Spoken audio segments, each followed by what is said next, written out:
Bueno, cerrando otra vez la semana junto a vos y algunas consideraciones que vamos a ir haciendo para reconocer los tiempos políticos que estamos viviendo hoy en la Argentina, porque lo más trascendente es la elección presidencial. Ahí probablemente la Argentina marcará un rumbo, ya lo ha hecho en las primarias. Vamos a ver qué es lo que sucede en las generales del día 22 de octubre. A todo esto se siguen haciendo estudios, a ver quién va primero, quién va segundo, qué hará la gente con el voto, si va a ratificar lo que pasó en las PASO, va a cambiar el voto, o en todo caso va a seguir todo igual, o se puede inclusive incrementar las cifras del ganador. Todo está por verse en un país donde hay gran incertidumbre electoral, política, social, económica y cultural. 5 cosas. A ver, esta semana, creo que fue el día jueves, el presidente de la Nación, Alberto Fernández, en un alarde de optimismo, tal vez por jerarquizar un poco más su gestión política al frente del gobierno, dio a conocer que la Argentina iba a entrar en el grupo de los BRICS. El grupo de los BRICS, para las personas que por ahí no lo conocen bien, es un acrónico que quiere decir Brasil, Rusia, China, India y Sudáfrica. Son los 5 países que hoy integran los BRICS. ¿Cómo comenzó esto? En el año 2001, Jim O'Neill, que es un economista inglés, pergeñó la idea de cómo empezar a trabajar un bloque distinto de lo que hasta ese momento se conocía, con los Estados Unidos y Europa al frente, y con sus 2 brazos económicos o financieros que articulaban las regiones del mundo, uno el Fondo Monetario Internacional y el otro el Banco Mundial. Eso ocurrió en el año 2001. Ya en el año 2006 comenzó a darse forma a esto para presentarlo finalmente en el escenario internacional de las naciones en el año 2009. Esa presentación del año 2009 incluía a 4 países. Estaba Brasil, Rusia, India y China. Después se incorporó Sudáfrica. Algunos cuestionaron en aquel momento la incorporación de Sudáfrica, porque ¿qué era lo que quería hacer O'Neill cuando se le ocurrió la idea? Era más o menos hacer un bosquejo de cuáles países eran parecidos en sus economías emergentes. Emergente es el sinónimo de país en desarrollo, aquella economía que sin ser una economía avanzada podría eventualmente llegar a serlo. Finalmente eso se constituyó, pero Sudáfrica no estaba todavía en esas condiciones. ¿Qué otra cosa compartían en común los BRICS? La extensión territorial. Todos eran países de gran extensión territorial. El caso, por ejemplo, de Rusia, de China, de la India, de Brasil. Brasil es un país que tiene 8,5 millones de kilómetros cuadrados. En el caso de Rusia, el país más grande del mundo en extensión territorial. Pero además había otra similitud que las asemejaba: la gran cantidad poblacional, sobre todo de la India y de China. China primero y la India después, a tal punto que hoy, según los estudios, en no más de 5 a 10 años, la India va a sobrepasar a China en la cantidad de personas que viven allí. O sea, la densidad demográfica de China y de la India son muy parejas hoy, pero en poco tiempo más podría ocurrir que la India sobrepase a China. Esas similitudes, conjuntamente con la cuestión económica, daban un bloque que podría armarse en contraposición a lo que conocíamos con el mundo occidental liderado por Estados Unidos y Europa. O sea que había también un componente ideológico. ¿Es necesario incorporarse a los BRICS? El mundo actual, que es un mundo globalizado, necesita abrir mercados, necesita una proyección importante.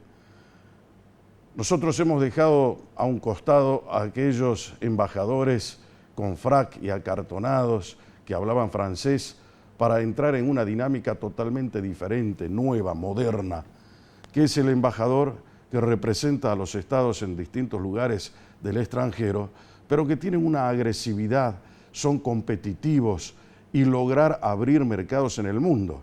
¿Por qué? Porque la gente quiere, o mejor dicho, los gobiernos quieren vender más, quieren incorporarse a los beneficios de la globalización, y eso podría llegar a ocurrir con los BRICS, que son mercados realmente bastante apetecibles para cualquier país del mundo, no solamente para la Argentina. Ahora, ¿cuál es el problema de la Argentina? ¿Le conviene o no le conviene a la Argentina entrar a los BRICS? Las sociedades, que esto es una asociación de países que comparten esas cuestiones comunes que acabo de señalar, surgen cuando alguien no puede hacer solo algo. Entonces yo emprendo un negocio, quiero hacer copas, pero por ahí me falta el capital. Yo conozco el know-how de cómo hacerlas. Entonces necesito asociarme con alguien que me pueda financiar para llevar a cabo ese proyecto y tenga factibilidad de realización. Allí nacen las sociedades. Pero para que eso ocurra, también hay otro factor que es esencial, la affectio societatis, que son aquellos puntos de coincidencia que tienen que ver con la representación de valores, que tienen que ver con la afinidad de criterios, que tienen que ver con la afinidad de estilos. Y lamentablemente eso hoy, con los países que piensan incorporar el BRICS a partir del 1 de enero del año 2024, tal vez no sea posible, porque entre los 5 países que propusieron ese grupo llamado BRICS para ingresar, como decíamos, el año que viene, no solamente está la Argentina, está también Etiopía, está Irán, como Irán, está Rusia, que ya forma parte de los BRICS desde hace rato, Arabia Saudita y demás. El tema pasa ahora por lo siguiente, analizar si es conveniente o no la entrada de la Argentina a un grupo de esas características. Yo creo que en un momento como el que vive la Argentina hoy, estamos en medio de un proceso electoral con un gobierno que va a terminar su mandato en poco más de 3 meses y que además de eso tiene un problema económico, social bastante agitado. No sé si es el momento oportuno, pero hay una cuestión todavía más importante para señalar. Nosotros tenemos gravísimas, no grandes, sino gravísimas diferencias con Irán, que es una teocracia fundamentalista, que está incorporada en el Concierto Internacional de las Naciones, y muchas de ellas reconocen a Irán como un verdadero Estado terrorista que quiere, por ejemplo, entre otras cosas, la desaparición de Israel, y por eso ha hecho atentados en el mundo. Acá nosotros hemos vivido el terrorismo iraní y es una herida profunda en el cuerpo social argentino que debería llamarnos a la reflexión. O sea, no puede haber affectio societatis con un país de esas características. Y en el caso de Rusia, el Concierto Internacional de las Naciones del Mundo Libre condenaron enérgicamente la invasión de Rusia a Ucrania, y todavía el invasor persiste allí y es pertinaz en su error, subyugando a un país libre como debería ser Ucrania.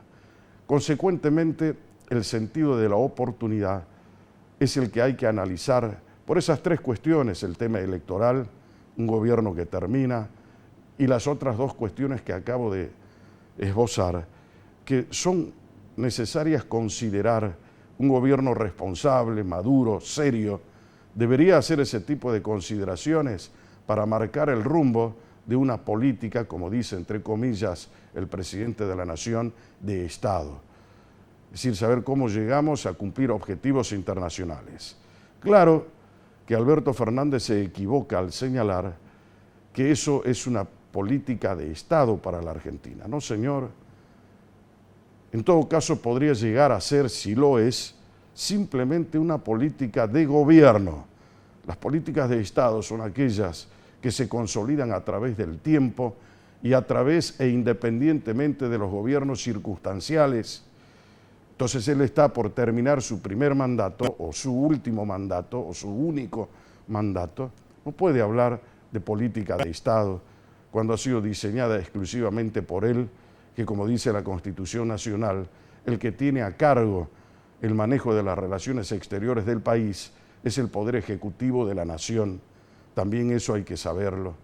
Consecuentemente, el sentido de la oportunidad, por ahí sería muy razonable que el presidente lo revise, el gobierno también. De hecho, también el día jueves y viernes se produjo un acontecimiento en la Argentina que tiene que ver con el Council of Americas, donde fueron los candidatos presidenciales a ser escuchados por el conjunto del empresariado argentino. Eso ocurrió en el Hotel Alvear Palace de Buenos Aires. Estuvo Milei, ganador de las PASO, estuvo Massa, segundo, estuvo Bullrich y también Larreta. Larreta no sé en calidad de qué habrá ido, porque él ya perdió las PASO, está eliminado del proceso electoral de las generales de octubre. Pero sin embargo disertó también allí, hablando de la unidad de Juntos por el Cambio y pregonando a viento y marea de que él iba a trabajar para la elección de Patricia Bullrich como presidenta de la Nación.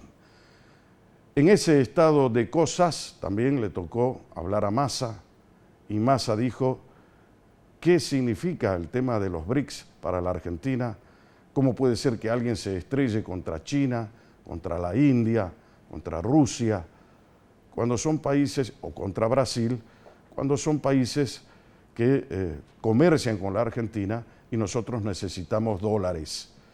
Y en la otra visión, en otro párrafo, en otro episodio de las disertaciones estuvo Milei y comenzó su disertación diciendo: ¿es natural que te roben plata? ¿Hay alguien en el auditorio que crea que robar está bien? Un silencio sepulcral. Nadie decía nada. Volvió a preguntar, a interrogar al auditorio y dijo: muy bien, de eso se trata el famoso señoriaje, que es ese dinero que se le paga en política monetaria a quien quiera dolarizar. El caso de los Estados Unidos, si se dolariza, o en el mismo caso de la política monetaria nacional, que el Estado se queda, según Milei, con 25 mil millones de dólares que provienen de los dineros que recauda vía impuestos de toda la población argentina. ¿Quién nos va a robar más? Fue la segunda pregunta de Milei, mientras la gente se miraba estupefacta para ver si podían o no responder la pregunta del ganador de las PASO. En esa instancia están las cosas en la Argentina, todo el mundo nervioso, viendo cómo, de alguna u otra forma, pueden llegar con oxígeno al 22 de octubre, saber si en definitiva la Argentina puede señalar un rumbo. Yo creo que hay un rumbo. Creo que en definitiva la gente eligió en las PASO un rumbo, que deberá ratificarlo o no el 22 de octubre, pero lo que debería considerar el arco político sin excepciones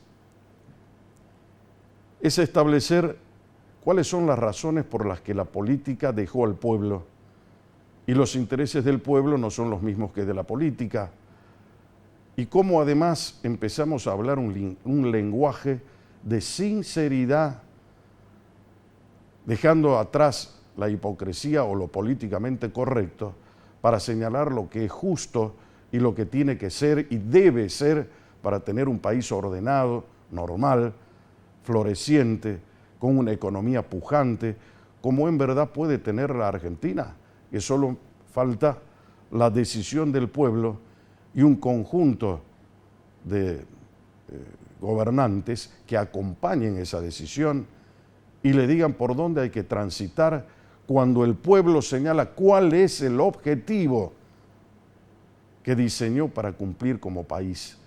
Claro que eso hemos demorado, ¿qué te puedo decir?, décadas. Hasta el día de hoy la Argentina no sabe qué tipo de país quiere ser, no sabe qué modelo elegir. Estamos siempre en ese comportamiento pendular irregular que nos ha conferido las consecuencias que estamos viviendo hoy. Entonces, ahora es menester que todos hagamos un examen de conciencia y veamos cuál de los candidatos ya convertidos en candidatos son aquellos que pueden ofrecer realmente a la Argentina un paso hacia adelante y no hacia atrás. ¿Cuál de aquellos puede ofrecer? Ninguno, creo yo, está en condiciones de vender espejitos de colores.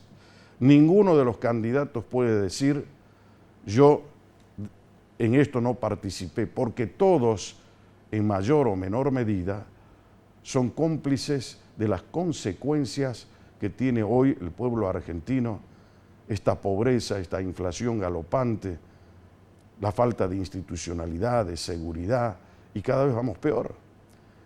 Entonces nadie puede ser un simple comentarista de la realidad, sino que tiene que ponerse a examinar claramente cuáles son las cosas que se tienen que cambiar. Claro que ya lo dijeron, ya no saben qué más decir los candidatos, ya esbozaron sus planes, ya conocemos sus ideas, también hicieron sus diagnósticos pertinentes. Pero falta una cosa, si el pueblo les cree o no les cree. El punto ahora no es saber qué es lo que van a hacer, sino es saber a quién le creen. ¿Le creerán a Massa? ¿Le creerán a Bullrich? ¿O le creerán a Milei? El problema es de credibilidad, es de confianza. Habrá que ver, y eso lo vamos a ver el día 22 de octubre, qué es lo que finalmente ocurre con esa voluntad de la gente.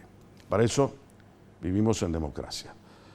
Esta noche vamos a estar conversando con un político que tiene su trayectoria, que supo ser ministro de Economía de la provincia de Salta, que tiene también un partido político y que hace tiempo que personalmente no charlo con él, para que desde esa lejanía, esa distancia que ha mantenido a lo largo de estos años en la política salteña, cómo ve hoy el escenario nacional, el escenario provincial, y tal vez pueda darnos o referirnos cuál es su punto de vista y enriquecernos tal vez o no con su opinión.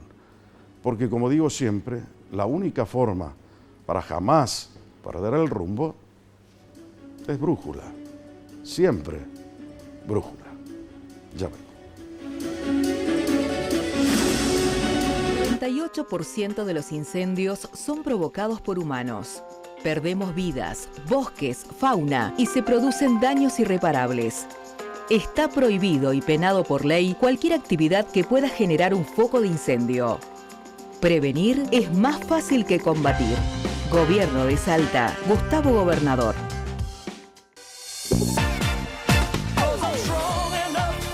Especialistas en vinos nos enseñan todo lo que debemos saber para disfrutar de la mejor enología.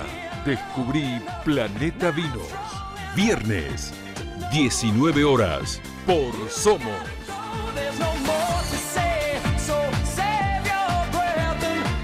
Típica cara de cobro mi sueldo en Macro. Si sos empleado público y cobras tu sueldo con nosotros, disfruta beneficios exclusivos. Todos los miércoles tienes hasta un 40% de ahorro en supermercados adheridos con tu tarjeta de crédito Visa Macro. Y con Modo, los beneficios se multiplican. Sonreí, pensá en grande, pensá en Macro. Papi, ¿de dónde viene el agua? El agua viene de los ríos, los diques y los pozos. Cada día miles de salteños, hombres y mujeres, vamos a trabajar a la planta para poder traer el agua a casa. La captamos, la transportamos, la analizamos, conectamos a los vecinos a la red, también nos comunicamos con los vecinos y atendemos sus necesidades. Todo este trabajo es para que cientos de miles de salteños puedan lavar los platos, ducharse, tomarse unos mates. Todo gracias al trabajo de mis compañeros. Y a tu trabajo, para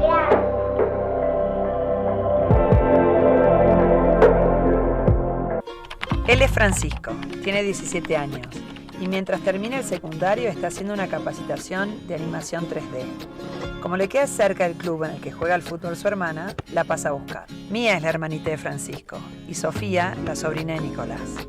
Nico pidió un microcrédito para abrir una sandwichería, el negocio que armó en la casa de sus padres. Patricia, una vecina de Nico, se animó y empezó un curso de marroquinería y siempre les regala algo. Desde la Municipalidad de Salta brindamos capacitaciones y talleres para todos los que quieren aprender un oficio. Además pusimos en marcha el Banco de Microcréditos y estamos con la UNSA en todos los barrios.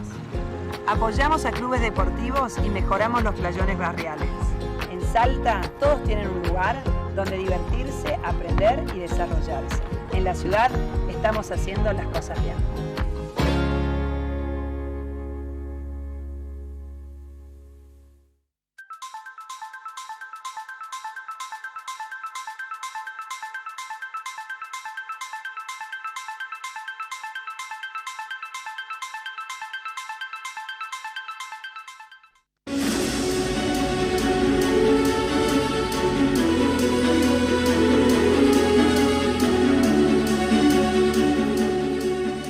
Muy bien, señores, estamos en Brújula Política para no dormir.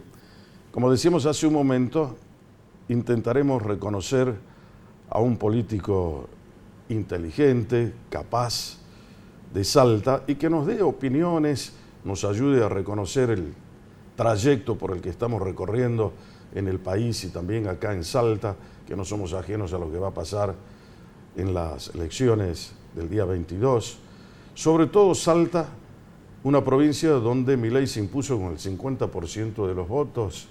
Hubo un pueblo acá, San Antonio de los Cobres, que tiene casi 6.000 habitantes, donde logró sacar el 63% de los votos Milei. Eso dio lugar a que, bueno, los analistas políticos nacionales dijeran qué pasó en un lugar tan extraño, donde de pedo llegan los diarios, perdonando la expresión, no es mía, es de la nata, los collas se pongan a discutir de política, ¿no? Eso dio lugar a que hasta el INADI se meta en la discusión, si por qué les dicen collas, ¿por qué no? ¿Cuál es la razón? ¿Todos los salteños somos collas o no, o me equivoco? O sea, si lo tomamos eso como insulto, el problema no está en quién lo dijo, sino en quien se siente ofendido por esa circunstancia. A mí me parece una verdadera tontería. Estamos hablando del doctor Javier David, que es un hombre que, como todo el mundo sabe, transitó todos los pasillos de la política, movedizo, llegó a ser inclusive él un hombre que conoce también mucho el tema económico, administró la provincia de Salta durante un tiempo en la época del doctor Romero. Bueno, ¿cómo va, Javier? ¿Cómo estás? Un gusto estar aquí de nuevo. No sé, la última vez fue antes de la pandemia. Sí, por ahí. ¿No? Que viniste acá a Brújula. Sí, y fue creo que mi último programa, porque de Brújula estamos hablando, antes que este canal cierre y tuviésemos que hacer en otro lugar, qué sé yo, pues empezó la ferocidad de la pandemia. Bueno, ¿cómo te trató el tiempo en estos 3 años que no te veo? Bien. ¿Qué hizo Javier David que desapareció de los lugares donde solía frecuentar, para ser más claro? La verdad es que después de muchísimos años ocupando distintos lugares, y yo dejé de ser diputado nacional en diciembre del 2019, bueno, pasaron un montón de cosas, ¿no? Yo tomé la decisión en ese momento de no competir, podría haber aspirado a algún cargo, inclusive en ese momento ser candidato a gobernador, renovar mi banca de diputado nacional. No se dieron las circunstancias, no me gustó lo que vi, como diría el Ole Reutemann, y decidí no involucrarme. La verdad que tomé distancia desde lo laboral en relación a la política, pero no de estar informado, de estar metido, de poder analizar lo que está pasando, porque creo que a los que nos apasiona la política uno no la deja, ¿no? Pero estuviste también en el directorio de YPF. Sí, durante la pandemia estuve ahí ese año que no pude ni conocer el edificio, porque la verdad es que no podías viajar. No se podía viajar, no se podía estar, las reuniones eran todas por Zoom. Fue una linda experiencia, obviamente. Ahora en estas horas se hizo la reversión del gasoducto que se aprobó en esa época, que tiene que ver con que el gasoducto norte, que ya el petróleo no lo mandamos nosotros para el sur, sino que ahora viene del sur para el norte. Son los cambios que han pasado en la Argentina, ¿no? Bueno, en ese cargo hoy está el doctor Pablo Cosiner, ¿no? El representante de Salta en el directorio de YPF, teniendo en cuenta que Salta también es miembro de la OFEPI, las provincias productoras de petróleo. Ahora, es bueno, ¿sabes por qué? Porque vos estás en condiciones, con esa lejanía de la política, tal vez a observar con mayor objetividad lo que está ocurriendo en el país y por qué no también en Salta. ¿Cómo se ve la política nacional, Javier? Porque hubo una explosión de cosas en estos 3 años. Vos dejaste, según acabas de decir, el año 2019, fecha en que también asumió el gobierno kirchnerista que tenemos hoy, y tenemos hoy elecciones. Esas elecciones ya conocemos cuáles han sido los primeros resultados, pero también conocemos cuáles son las consecuencias de 3 años y medio de gobierno del kirchnerismo, ¿no? Juntamente con el peronismo y los aliados que tienen ahí alrededor. Sí, creo que claramente hay un gobierno nacional que ha sido deficiente en su gestión, ¿no? Porque si no estaríamos hablando de algunos resultados valerosos para la comunidad, que no los hay. Es cierto que el gobierno puede decir que algunas cosas han mantenido o algunas cosas se han tratado de revertir, o que el gobierno que dejó Mauricio Macri tenía muchos problemas y que la situación es complicada. Pero si uno habla de cuestiones que se han conseguido, de metas u objetivos originales del 2019, que hoy uno pueda decir sacando pecho y con orgullo, bueno, hicimos esto o lo otro, difícilmente se puedan encontrar grandes cosas. En el caso de Massa, que es el candidato hoy del oficialismo, bueno, él asume como ministro de Economía en el último periodo y se encuentra también con una situación difícil de revertir. Y creo que tenía una idea de poder estabilizar un poco más de lo que se logró, ¿no? Pero la gente, yo te escuchaba en el editorial y hablamos del fenómeno Milei, ¿no? Y yo me acuerdo que antes de la primaria decía, no hay tanta expectativa con las dos fuerzas que eran las que supuestamente iban a polarizar la elección. Claro, eran, ¿no? Juntos por el Cambio, claro, y Unión por la Patria. El que no quería Unión por la Patria tampoco veía en Juntos por el Cambio la panacea de la política. Yo me acuerdo en el año 2015, cuando ganó la elección Macri había generado una expectativa gigantesca en muchos sectores del país. No pasaba ahora de la misma manera con Juntos por el Cambio, y obviamente no pasa con el oficialismo. Y entonces apareció Milei, y aparece una tercera posición, y mucha gente dice, ya no quiero ni esto ni lo otro, quiero algo nuevo, y eso fue Milei. Ahora va a empezar a discutirse, seguramente cuando entremos en la etapa final de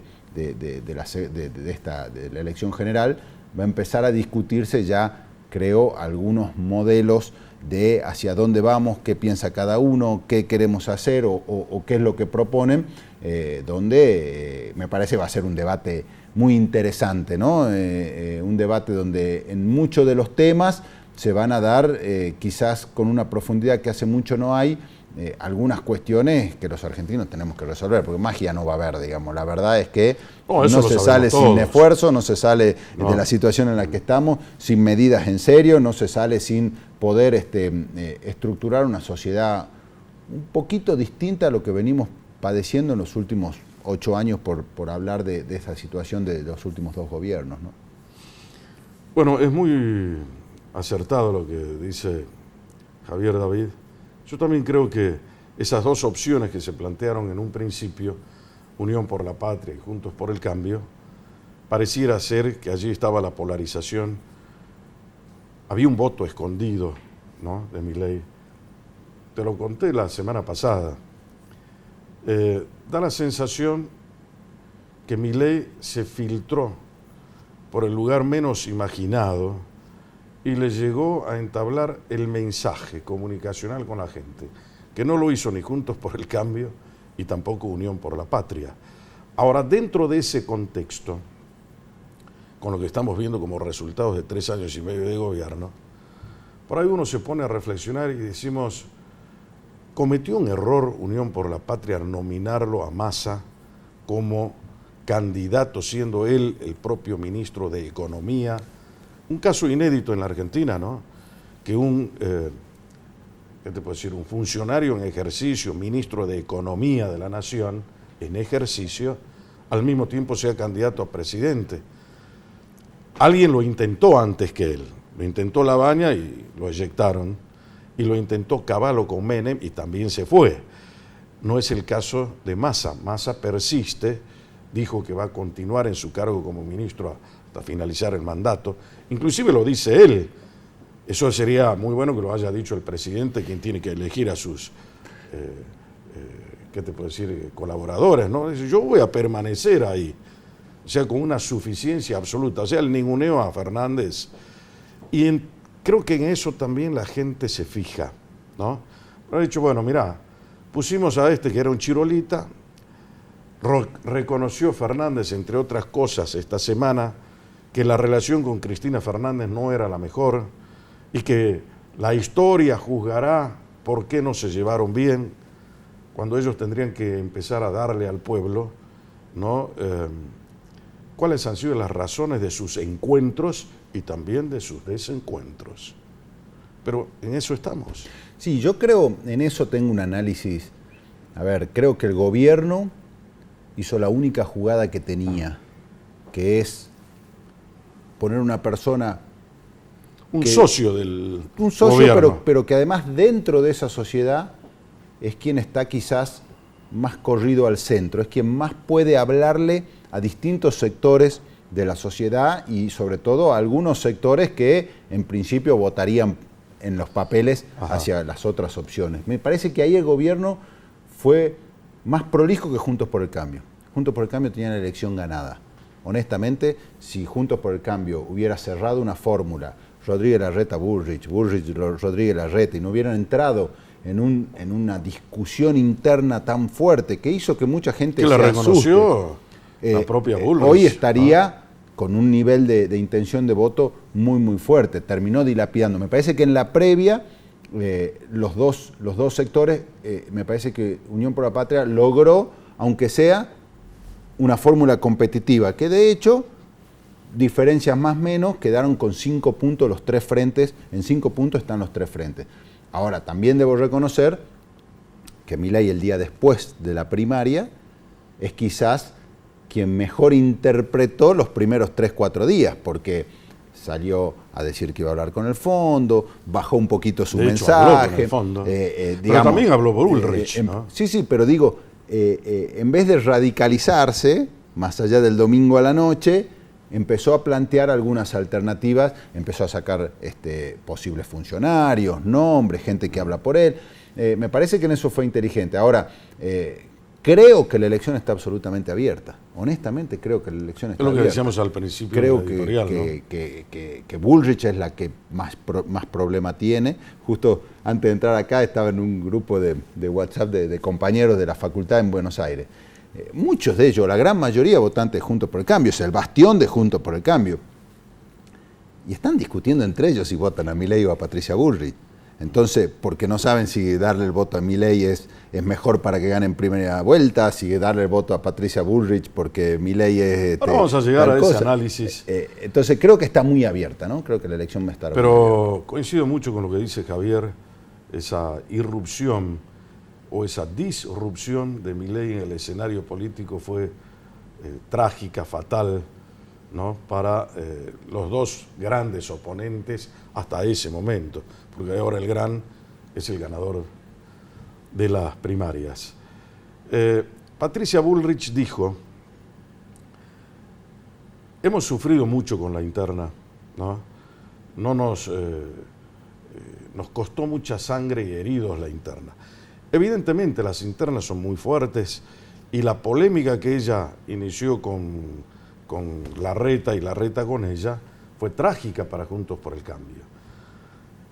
Me hace acordar a un episodio, por eso decía, bueno, el análisis de Javier, porque en definitiva si hubiesen llegado a una composición de una fórmula, hubiesen evitado semejante desgaste y podrían hoy estar en otra situación electoral y política. En los años 80, Shimon Peres, ¿no?, que es un hombre conocido a nivel mundial, primer ministro israelí, tenía una inflación del 400% en Israel, superior a lo que tenemos acá, 400%.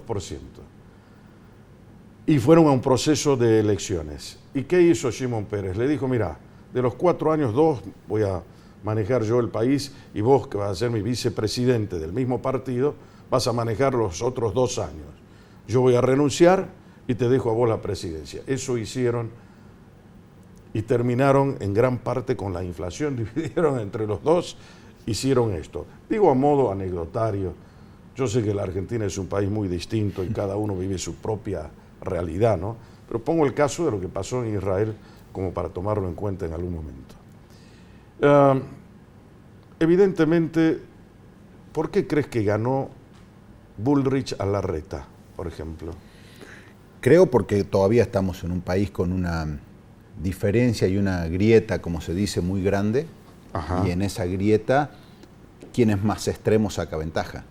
Y creo que Horacio Rodríguez Larreta apostó, como le decían sus asesores, a que ya en este momento electoral la gente iba a buscar más un componedor, alguien que pueda ponerse a terminar con esa discusión. Apostó a eso y perdió, porque la gente sigue queriendo los extremos, sobre todo ese 20-25% que hay en el país en cada uno de los extremos, ¿no? Que quizás no te alcanza para ganar. Ajá. Por eso Bullrich gana con 16 puntos, claro. Es decir, no es que sacan 40 puntos, como el kirchnerismo puro tampoco tiene más de 20 puntos, pero sí te alcanza en una interna para ganar.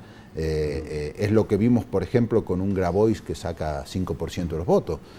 ¿Por qué lo saca? Porque lo corre a Massa por izquierda. Entonces, creo que ahí Bullrich pudo ver una realidad de mejor forma, de decir, con propuestas mucho más fuertes, siendo mucho más tirada hacia lo que piensa el votante de Cambiemos, voy a conseguir ganar la interna. Ahora, su gran desafío es ahora cómo parte de esos 16 puntos y da un mensaje para acaparar 30 o 35, que es lo que necesita si para el balotaje. Los votos de Larreta, ¿no? Que son esos 10 que él sacó, 10 puntos, pueden ir a Bullrich. Sí, o por lo menos linealmente, en ningún caso el 100% claro. Es trasladable. Podrá trasladar el 80, al 90%, digamos. Inclusive a Larreta lo ven muy afín a Massa. Podría Massa inclusive sacar los puntos de Larreta, ¿no? Y parte puede tomarlo, ¿no? Parte puede tomarlo. La verdad que por eso decíamos el costo de la interna en Juntos por el Cambio ha sido un costo muy grande, porque además el que pierde una elección, no los dirigentes, la gente, o mucha gente que pierde una elección a manos de otro, a veces quiere que el otro también pierda, no es que quiere que gane el del compañero, el amigo, digamos, los cafieristas, no querían todos que gane Menem después de perder la interna. No, entonces, se suicidar. Claro, todo. Entonces, cuando se dan esas internas fuertes, a veces quedan heridos, ¿no? Va a ser una tarea difícil para Bullrich y además yo creo que hoy Milei mide más de lo que sacó. O sea, claramente hoy Milei está en el balotaje. Y probablemente si damos una discusión política en términos de proyectos y de ideología, Massa va a entrar en el balotaje por esa misma discusión, porque la Argentina no es el 80% de derecha o de centro derecha. Entonces, yo veo que ahí Bullrich tiene un problema grave para poder conservar o para poder llegar a ese 30% que sería el número para entrar en un balotaje, ¿no? Yo decía en el editorial, el gran problema de la Argentina hoy, ya con los candidatos, no es saber qué plan tienen, qué diagnóstico hacen, qué van a hacer con la inflación, qué van a hacer con la inseguridad, qué van a hacer con la educación, qué van a hacer con la salud. Ya eso me parece que no. El problema es saber a quién le creen. El votante, el elector argentino, ha sido tan traicionado a lo largo de las décadas. Por eso hablamos del comportamiento pendular que tuvo la Argentina durante prácticamente desde el año 30 hasta hoy, ¿no? Un tiempo bien y mucho tiempo mal. Porque se sintió traicionada la gente en todas estas décadas. Por eso creo que hoy el gran acento, por lo menos yo creo eso, es saber a quién le creen.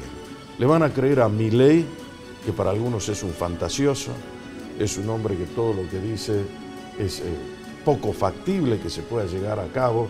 Se duda inclusive si es posible hacer la dolarización como la plantea él, si es posible los cheques educativos para el tema de la educación, si es posible cerrar el CONICET, si es posible hacer todas las transformaciones de las que habló Milei. Y los otros dirán, bueno, si vamos a hablar de Massa, que por ahí es el otro que entre en el balotaje, ¿cómo le creemos a Massa, no? El hombre que fue más inconfiable para la política nacional, con un comportamiento zigzagueante a lo largo de toda su carrera política. Por eso el desafío de Massa yo creo que no es con el pueblo. Primero es con él mismo, en saber cómo va a demostrar todo lo que él dice, ¿no? O sea, es bastante compleja la situación de Massa también. No compleja, es compleja y complicada, las dos cosas. ¿A quién le puede creer? Yo creo que ese es el kit de la cuestión para seleccionar el voto al 22 de octubre. Sí, creo que el argentino vota con su interés, ¿no? Me parece que cada vez más por esta falta de confianza. Es decir, cuando vos no tenés a alguien que genera, como ha pasado con grandes líderes, una adhesión grandísima, empieza a pasar que la gente dice, bueno, y yo, entonces, obviamente, si yo soy productor y me dicen voy a dolarizar y en vez de que me queden $180 de la soja me quedan 720, Claro, a mí me conviene. Y lógico, qué sé yo, claro. ahí está, yo creo, el kit de la cuestión en que lo que vimos no es el votante de Massa o el votante de Juntos por el Cambio. Lo que vimos es que hay un voto de Milei que cortó transversalmente a la sociedad, donde, como vos decías al principio, lo votan en el departamento de los Andes en Salta, lo votan en la capital federal, lo vota gente que cobra una asignación familiar y lo vota gente que exporta en dólares. Entonces, ¿y ahora por dónde lo corres? Digamos, porque es fácil en la discusión Massa Juntos por el Cambio.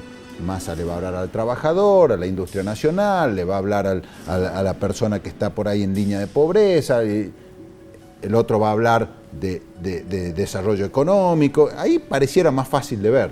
Ahora Milei apareció y logró que lo voten en Salta. Todos. Se ve claramente, ¿no? Sí. Salvo en Rivadavia, en San Martín, en todos los demás departamentos ganó Milei. Entonces, eso es lo lindo que va a tener, yo creo. Pero también hay diferencias, ¿no? Entre Massa y Milei. No estamos hablando de las programáticas, estamos hablando en este régimen de credibilidad. Massa le dice a la gente todo lo bueno que se puede hacer. Y Milei le dice todo lo malo que va a hacer. Voy a cerrar esto, voy a hacer esto, Son discursos antagónicos. Uno le está diciendo es sangre, sudor y lágrimas. Y el otro es vamos a estar mejor, que confíen en mí, que el gobierno.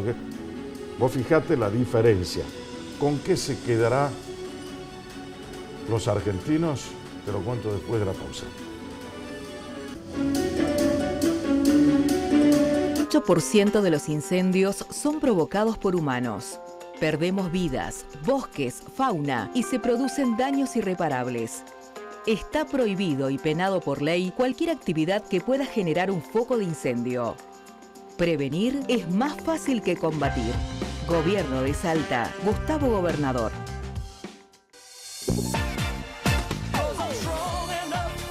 Especialistas en vinos nos enseñan todo lo que debemos saber para disfrutar de la mejor enología. Descubrí Planeta Vinos. Viernes, 19 horas, por Somos.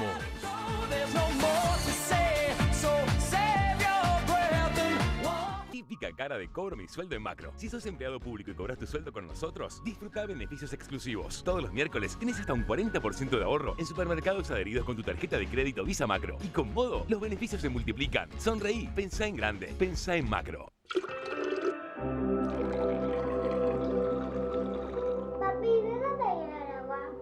El agua viene de los ríos, los diques y los pozos. Cada día miles de salteños, hombres y mujeres, vamos a trabajar a la planta para poder traer el agua a casa. La captamos, la transportamos, la analizamos, conectamos a los vecinos a la red, también nos comunicamos con los vecinos y atendemos sus necesidades. Todo este trabajo es para que cientos de miles de salteños puedan lavar los platos, ducharse, tomarse unos mates. Todo gracias al trabajo de mis compañeros. Y a tu trabajo, Paira.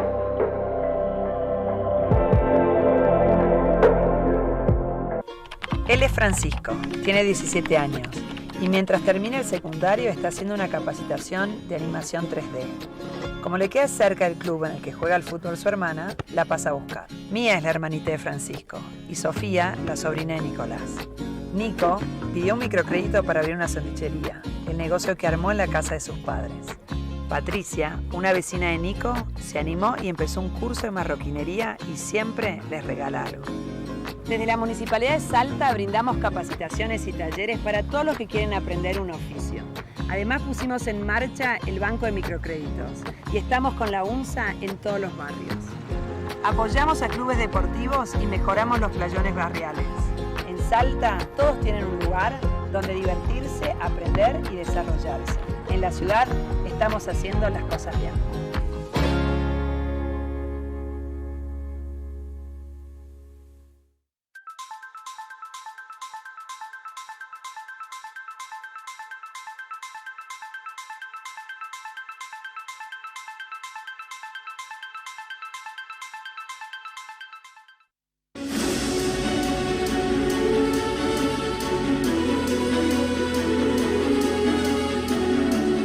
Muy bien, amigos, estamos en Brújula Política para no dormir con el doctor Javier David, que es un hombre político, también profesional, y que está contando algunas,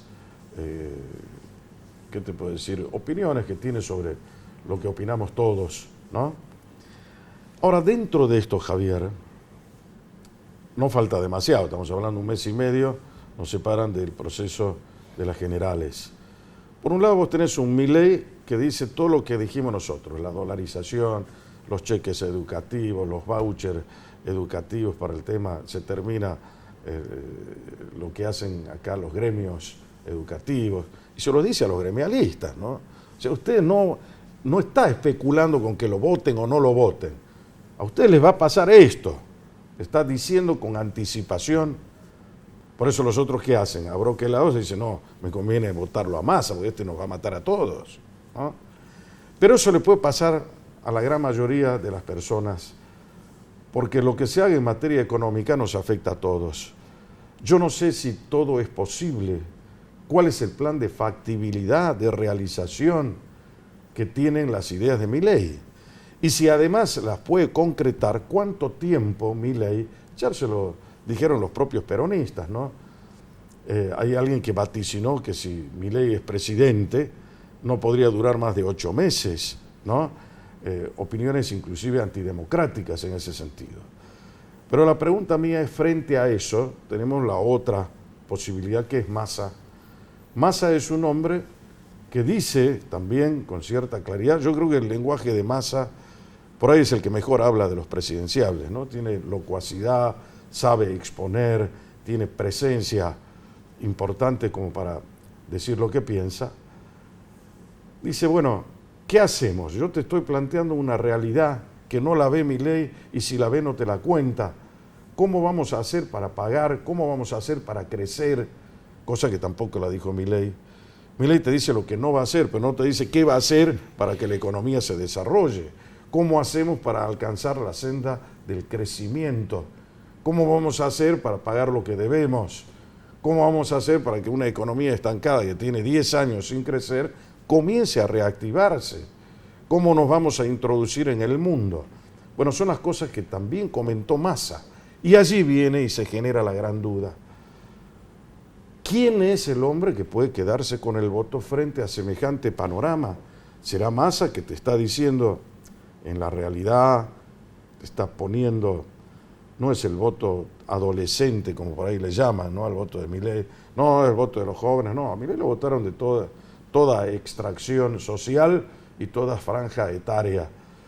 Pero en el caso de Massa, es un hombre que conoce mucho de la política, tiene su propio frente renovador, y como dijo bien Javier, por ahí es un hombre más de centro, que se va adecuando, se va amoldando a las realidades que le presenta la vida pública y política. ¿Cómo será esa gran definición? ¿Cuáles serán, en definitiva, las consideraciones que puede hacer el elector, ¿no? Sí, yo creo que como lo venimos viendo ya desde hace varias elecciones, la elección la va a terminar definiendo un 20% de la sociedad argentina, que es la que está justamente en ese medio, ¿no? Creo que sea Milei o sea Bullrich, yo creo que tiene mucha más chance, obviamente, Milei de ir al balotaje con Massa, que haya un balotaje Milei-Bullrich. Tienen un piso de 35% bajo la pata y Massa tiene seguramente 30 o 30 y pico % finales también. Entonces, ¿qué queda en el medio? Va a quedar un 20% de la población que va a haber votado a terceras opciones, o que cuando ya llegue el momento de definir entre uno y otro en ese balotaje, puede variar su opinión. Y ahí entra algo que vos dijiste que me parece que es esencial, que es la confiabilidad. Ese voto, ese del medio, ese que va a definir, tiene que ver con la confiabilidad. Es como que los extremos ya están más o menos jugados, pero el medio va a haber gente que, porque no esté Bullrich, va a decir voto a Milei, con los ojos cerrados, y va a haber gente que va a decir entre Milei y Massa, a Milei me parece muy loco, me voy con Massa. Ahora, ¿cuánto de ese porcentaje? No sé. Nadie tiene recién vamos por la elección general. Por eso digo que va a ser buena la discusión, me parece que hay que darla. Y además, en la mayoría de los temas que se discuten, y esto ya es una opinión personal, la solución está por el medio. Aun cuando esta Argentina, te aclaro, está dividida en dos. ¿Será Schiaretti entonces? Pero digo, si vos me decís déficit cero o el déficit que tiene hoy el gobierno nacional, y yo te digo ninguno de los dos. Porque si vamos derecho al déficit cero, dejamos un montón de gente afuera. Ahora, esto es insostenible. Entonces, si vos me decís, y tendremos que tener un sendero donde vayamos bajando, y en 2 o 3 años lleguemos a esto. Si vos me decís, dolarización ya, yo te digo, es imposible, porque la verdad es que no solo si tenemos que cambiar los pesos por dólares es imposible, sino que además tenemos una deuda que empieza a vencer a partir del 2025, que necesitamos los dólares para pagarle, y nosotros no vamos a poder crear dólares. Entonces, hay muchas cosas que se dicen y donde la alternativa es en el medio. Ahora, yo pondría, no quiero decir una cosa, pena de muerte, pero pondría algo muy fuerte, reformaría la Constitución para que no le puedan tocar la plata a la gente, ni en los bancos, esta historia que tuvimos en el 2001, que tuvimos en el 91. ¿Qué es lo que habla más del plan Bonex? Decir, claro, o por ejemplo, entonces, no tiene que pasar más, si no recreamos que tiene la razón confianza. Más en eso, al hacer esa observación. Claro, si no recreamos la confianza en los sistemas.